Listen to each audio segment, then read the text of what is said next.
Today we'll be discussing the digestive system, or another way of thinking about it, where does your food go and how you're a donut.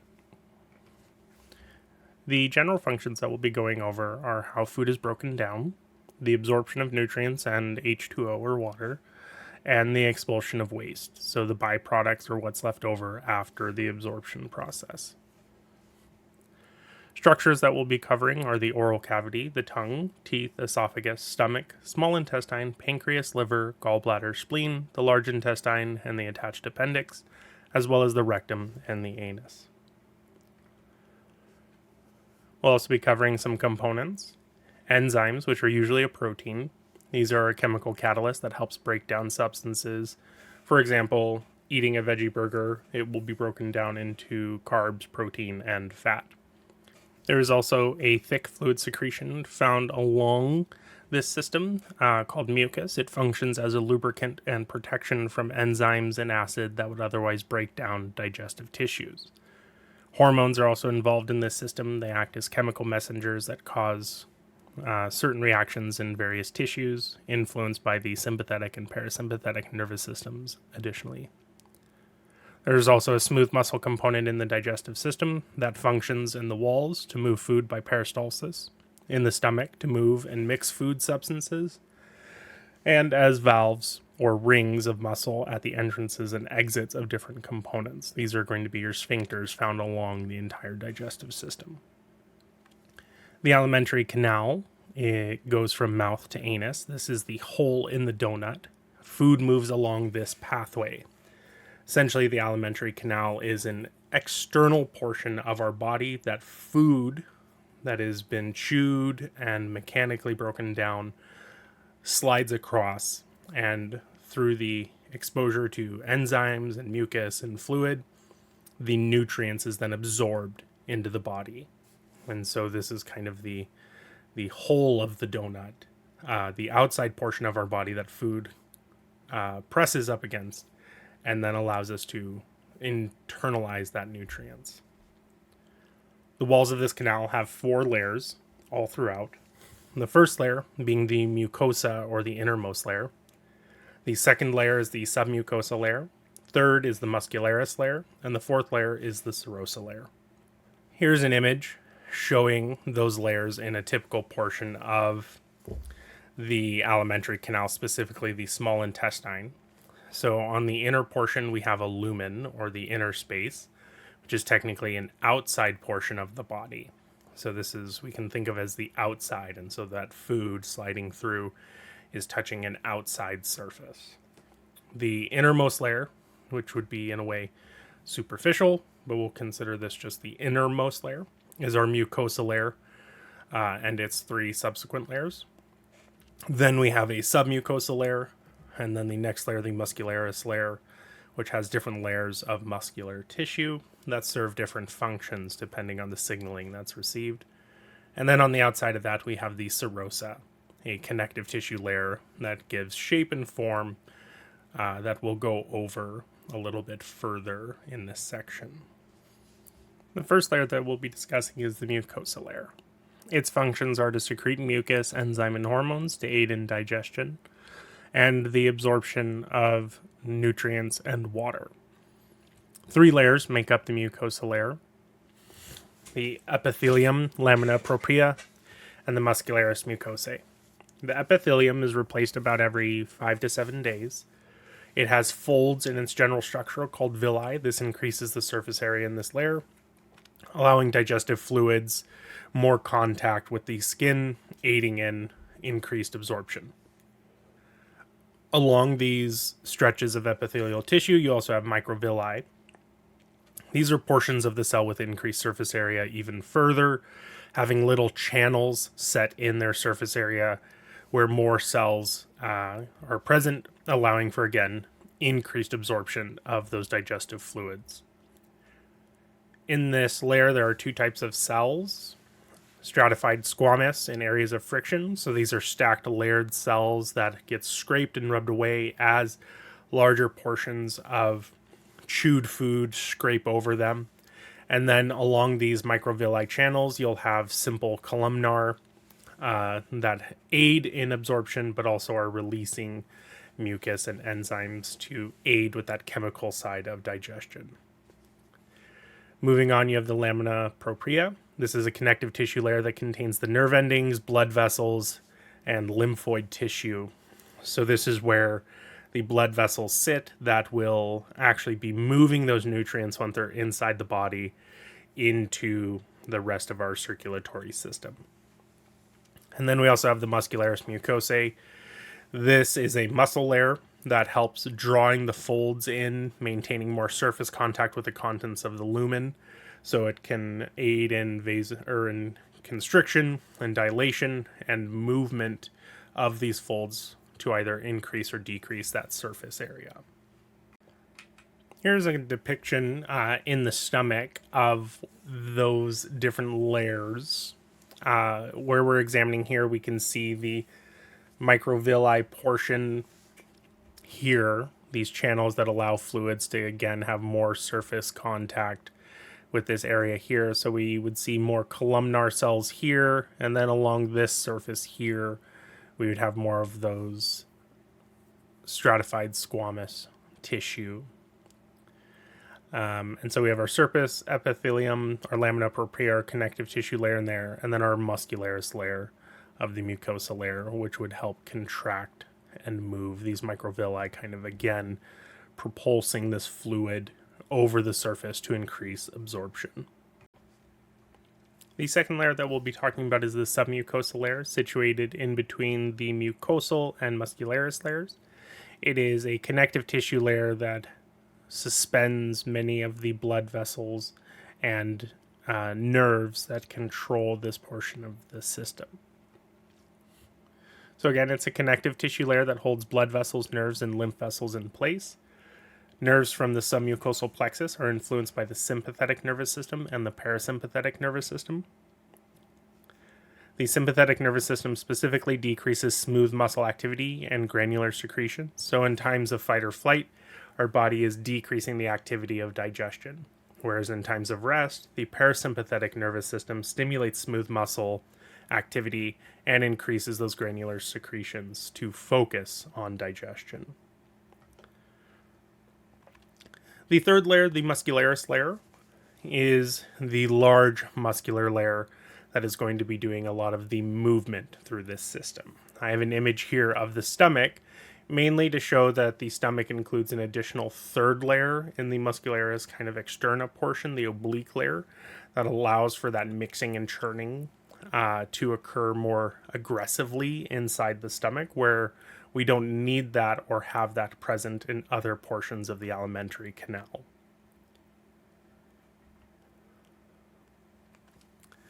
So, the third layer, the muscularis layer, is made of two layers of smooth muscle that function to mix and move substances in the alimentary canal. The inner layer is circular rings, kind of like a helix in shape. The outer layer is longitudinal parallel bands. They are innervated by the mesenteric plexus, a layer between the two muscle layers. This plexus controls peristalsis and is controlled by the autonomic nervous system. In the stomach, again, there's that additional oblique layer which aids in the mixing of chyme, the substance of chewed food, as well as digestive juices. In the esophagus, this layer is partially skeletal, and that's what allows us to swallow the food that we've chewed. This layer also forms the sphincters that control the passage of substances along the canal, either closing off sections or opening up other sections. Additionally, it is this layer that's responsible for the wave-like contractions occurring in the small intestine and large intestine that move digestive fluids and food through the system, called peristalsis, where one segment of these circular bands of muscle contract, cinching off the previous portion of the alimentary canal, and then that wave-like contraction continues over the bolus of food, contracting it and moving it further along the alimentary canal. And then once that area is done contracting, the areas behind dilate and relax, allowing them to be filled with more fluid and segments released from the stomach and portions higher up in the alimentary canal. The next layer that we'll be talking about is the fourth layer, the serosa layer. This is a connective tissue layer of serous membrane that acts as a protective wrapping layer of the outer layer of the digestive system. It consists of two layers, the visceral and parietal. They make up the peritoneum in the abdomen. Our visceral layer is going to be this inner layer that secretes peritoneal fluid. It's made up of a simple squamous epithelium. It has a surface that connects to the various organs and sections of the alimentary canal wrapped in this peritoneum. The parietal layer is the outer layer that lines the inside of the abdominal cavity. And in between these two layers is the peritoneal space or cavity. It's the area between the two layers. It contains serous fluid. This fluid lubricates the movement of the organs and abdomen through various muscle contractions and through various movements of the body, and again reduces that friction so that no structures are damaged as the tissue is sliding over each other. It also houses the passage for blood vessels, nerves, and lymphatic vessels. The general function is to hold and support the organs and keep things in place. Looking deeper into those layers, we have the mesentery, or the proper connective tissue layer. It is a double layer or folding of the peritoneum. It encloses the organs and connects the organs to the abdominal wall, again, kind of holding them in place.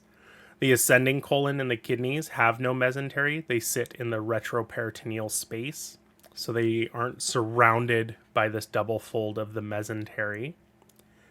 The omentum is a fold of the peritoneum. It has the lesser and greater portions. 4 layers of the peritoneum and adipose tissue stretches over from the stomach to the diaphragm, covering the spleen, transverse colon. It's kind of what we think of as our visceral fat layer. And the greater omentum hangs from the organs like an apron.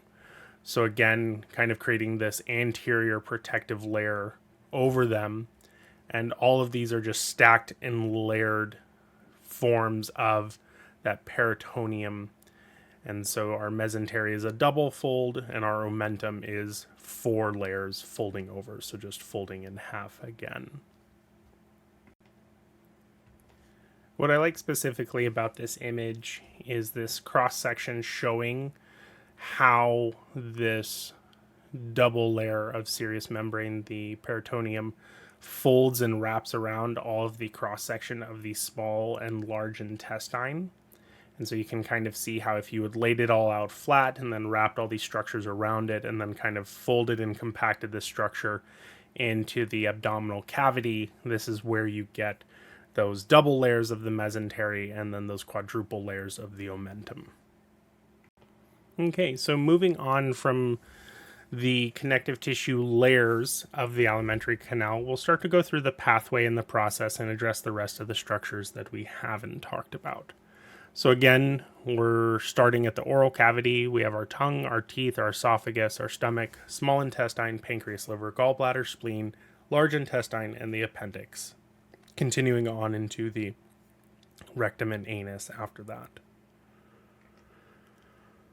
So starting in the oral cavity, this is where the process of mastication, so chewing, occurs. So in our oral cavity, the tongue and the teeth turns the food that we're eating into a bolus. This bolus is a paste-like substance that starts to get ready these food products for digestion. This is kind of the initial onset of mechanical digestion. And so that chewing breaks it down into smaller bits, giving it more surface area, allowing for enzymes and the eventual digestive juices that will be added in the stomach to start to break this down even further. Our tongue and our teeth are the main way that we're doing this, the teeth being the actual physical thing that we are crushing things against, and our tongue aiding in moving food particles and this bolus eventually down into the esophagus. The esophagus transports food by peristalsis once we've swallowed. It's typically about 10 inches long. It's located posterior to the trachea. Bolus will pass through the esophagus, and the esophagus passes through the esophageal hiatus into the diaphragm. And the esophageal sphincter controls the entrance into the stomach. During this phase of the process, amylase is being released into the saliva to aid in the breakdown of food, specifically starches or carbohydrates. Amylase is already starting to work as our saliva starts to mix with this bolus, making that food easier to eventually break down once it enters the stomach. Once food leaves the esophagus, it then enters the stomach. This is the most dilated portion of the alimentary canal. It's an expansion of that space, and it has a slight J shape. No significant amount of digestion actually occurs inside the stomach, but the stomach does convert our bolus into chyme via enzymes such as amylase, pepsin, and hydrochloric acid. That additional muscle layer kind of acts as a blender. So we're taking that paste-like substance of the bolus, mixing it with other digestive juices, and turning it into chyme, which is more of a fluid-like substance. The stomach holds food for storage, while enzymes such as amylase and pepsin break down the carbohydrates into simple sugars. Hydrochloric acid secretions decrease the pH, which kills bacteria and activates other enzymes like pepsin. Pepsin is going to help us break down proteins. The pyloric sphincter, which is at the end of the stomach, controls the entrance to the duodenum. So we move from the stomach now into the small intestine, which is a continuation of the stomach, and this is held in place by the mesentery. The majority of food breakdown happens here by enzymes and the absorption of nutrients and water. In this section of the alimentary canal, the small intestine is secreting hormones that regulate the flow of substances from the stomach, so controlling how much is let in to the small intestine. The small intestine has three portions: the duodenum, the jejunum, and the ileum. So looking at the small intestine more closely, again, those three parts are the duodenum, the jejunum, and the ileum. The duodenum is the first portion, and it is also the shortest segment. It's kind of horseshoe shaped. The ducts here, which secrete digestive juices, empty into the duodenum. Then it connects into the jejunum, which is the section of small intestine, typically about 8 feet long. It slowly decreases in diameter from about 2 inches to 1 inch by the end of the ileum. The ileum is the third section of the small intestine, and it is the longest section, about 12 feet long, and it unites with the large intestine. The pancreas is located posterior to the stomach. It's about 6 inches in length in the typical adult. It empties into the small intestine, and its functions are to produce insulin and pancreatic juices. It produces bicarbonate, which increases the pH, neutralizing contents from the stomach, such as the hydrochloric acid. It produces digestive enzymes that complete the breakdown of carbohydrates, lipids, and fat droplets, and proteins into monosaccharides, free fatty acids, and glycerol and amino acids. It produces hormones that are important to the endocrine system, as we've talked about in other sections, and is a key component in this digestive system for releasing the substances that are needed based on the food that we've eaten. The liver is the largest visceral organ in the body. It performs over 200 functions. Some examinations of the liver say it does up to about 500. It's reddish brown in color, located primarily on the right side over the stomach. It is protected by the lower ribs. The upper surface connects with the diaphragm. It produces bile, a substance that emulsifies fats, helps them break down into smaller droplets so that they can be broken down by enzymes and then eventually absorbed through diffusion into the body. It's also a storage site for glucose, various vitamins and minerals, helps detoxify the blood, and so much more. The gallbladder is a small green sac located on the inferior surface of the liver. It stores the bile produced by the liver until it's needed by the duodenum, and this is where it also empties into the small intestine. The spleen is about a fist-sized organ. It's protected by ribs 9 through 11. It's located in the upper left quadrant of the body. It again connects with the diaphragm superiorly. It connects with the kidney and colon on the medial aspect. Connecting meaning just that it's against it and touching. And it curls around the anterior aspect of the stomach. It functions as a filter, cleaning of the blood by destroying worn out blood cells, and it acts as a reservoir for the blood. But it sits in this abdominal cavity, and so that's why we're talking about it in relation to the other structures here. Now, the large intestine, once everything moves through those three sections of the small intestine, it enters into the large intestine. We can visualize it as a picture frame around the coils of the small intestine. And so it's continuous with the small intestine. However, it is much larger in diameter than the small intestine. And it functions primarily just to reabsorb water. So this is where that chyme that has been flowing through the small intestine starts to get the water leached back out of it until it becomes fecal matter that'll eventually be expelled from the body. So no actual digestion occurs at this point. Enzymes are no longer active because the pH has changed or because they've ceased function.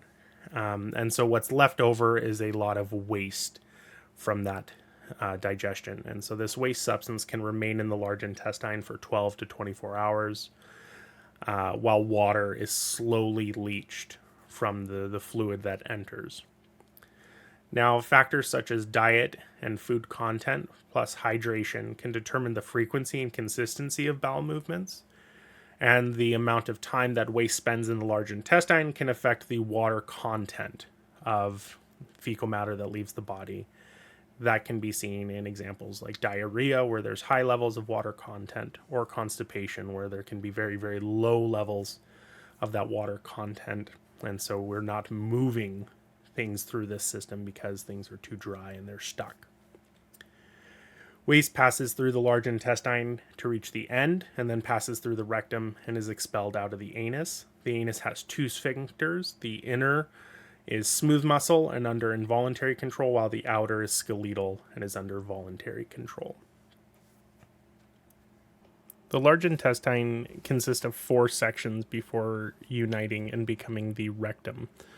In the lower right portion of the abdomen, the small intestine joins to what becomes the large intestine with the ascending colon. And then we have the transverse colon moving from right to left. And then on our left side, we have the descending section that kind of hooks underneath in the sigmoid colon. And that portion is what unites with the rectum. And then eventually waste is pushed through there, out the anus.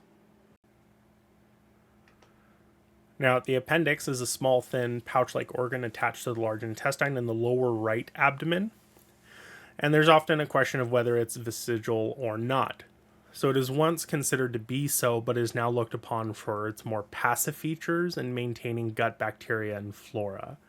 So while structures move through the large intestine, a lot of that bacteria is being expelled out of the body once we have a bowel movement. And so the appendix is now looked at as more of the housing location for that good, healthy gut bacteria, or at least maintaining storage for that gut bacteria so that it can continually be reintroduced into the into the chyme mixture that's moving through the large intestine. Now, it is also thought to be contributing in the immune function of the body, but through the gut by connecting the digestive and immune and lymphatic systems via the maintaining and mobilizing of lymphocytes and bacteria in the presence of harmful pathogens in the intestines. So what's going on there is that we're seeing potential for signaling between the bacteria or the activity of bacteria in the gut, in the large intestine, and that greater aspect of the immune system in the lymphatic system. So, a kind of a preliminary signaling system to let the body know that there's the presence of pathogens in the food that is being digested and that something may have gotten in.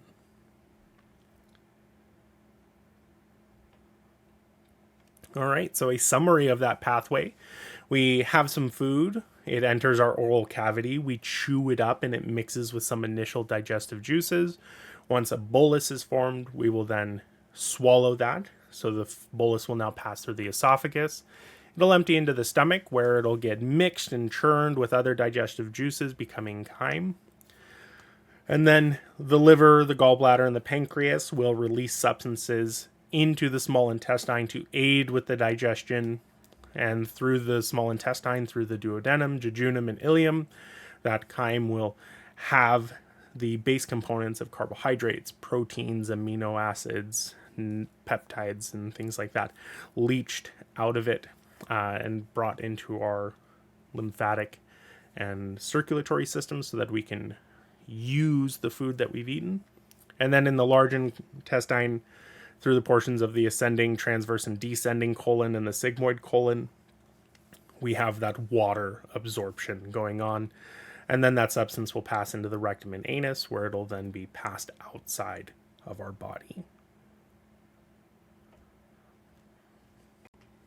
The urinary system can be thought of our water and waste management system. It's truly one of the only systems that's actually removing waste from inside the body. Whereas the digestive system, the waste that comes out of it is the byproduct or what's left over of the food after we eat it. The urinary system is actually filtering our blood.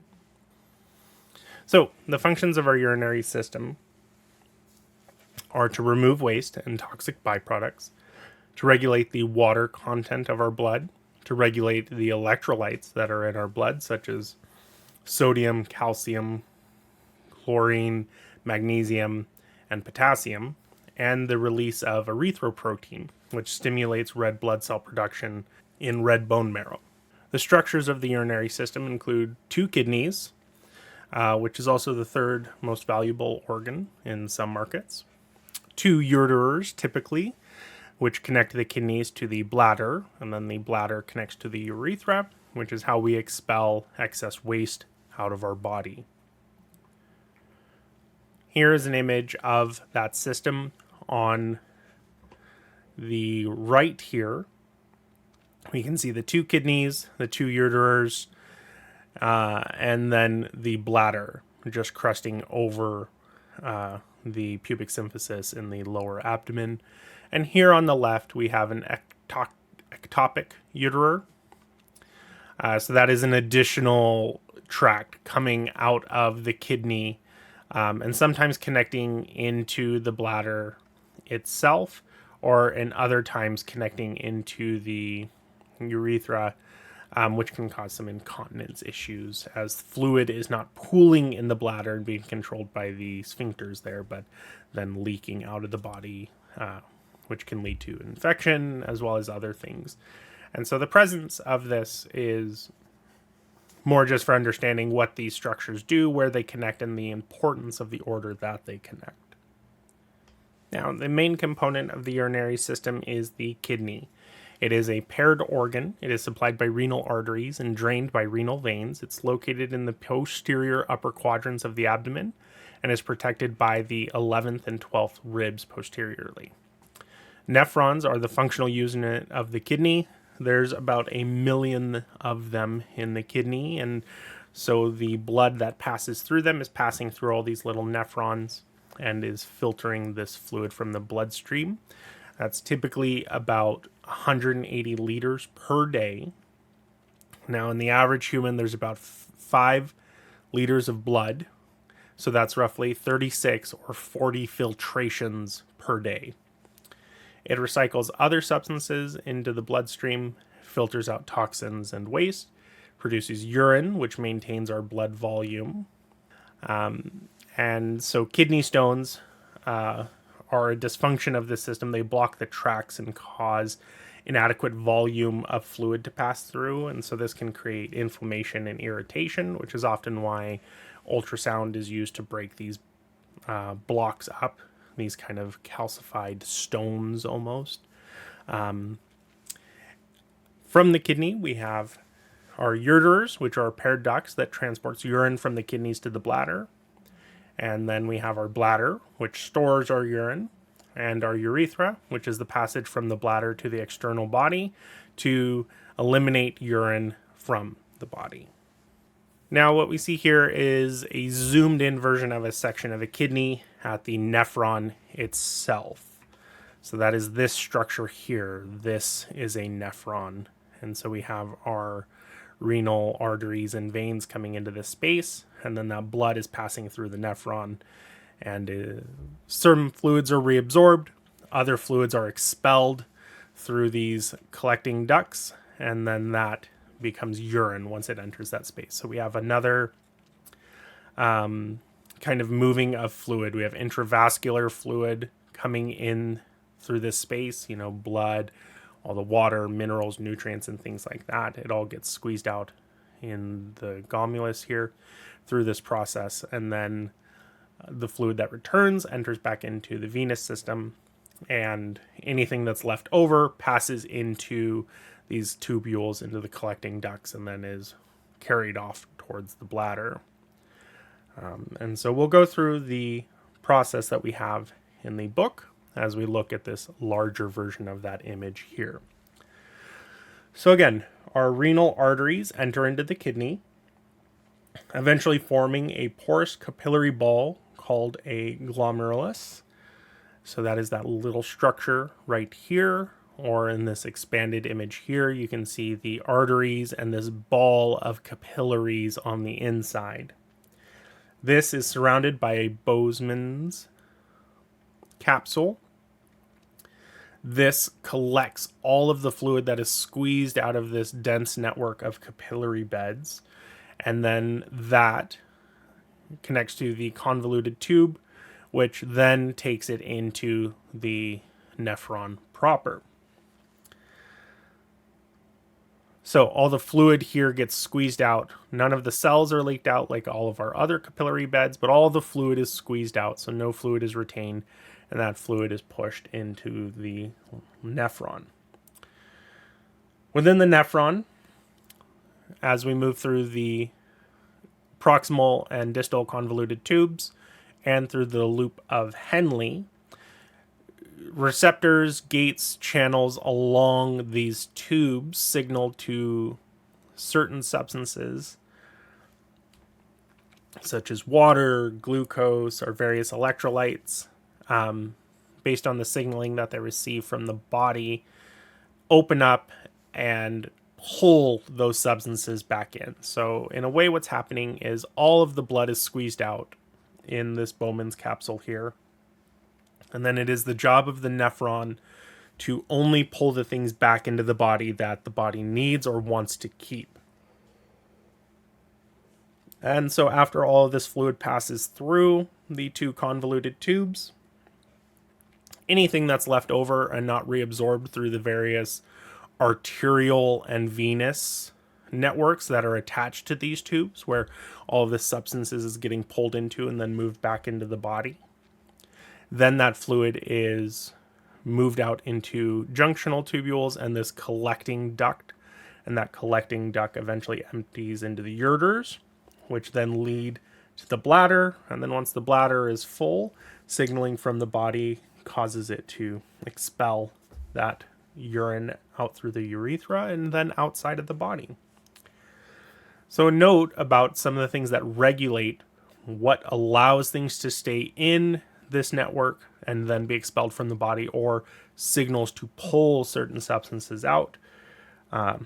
We have antidiuretic hormone, which causes increased water reabsorption in the kidneys. So what's happening here is it's making the membranes along the loop of Henle and the convoluted tubes more permeable to water.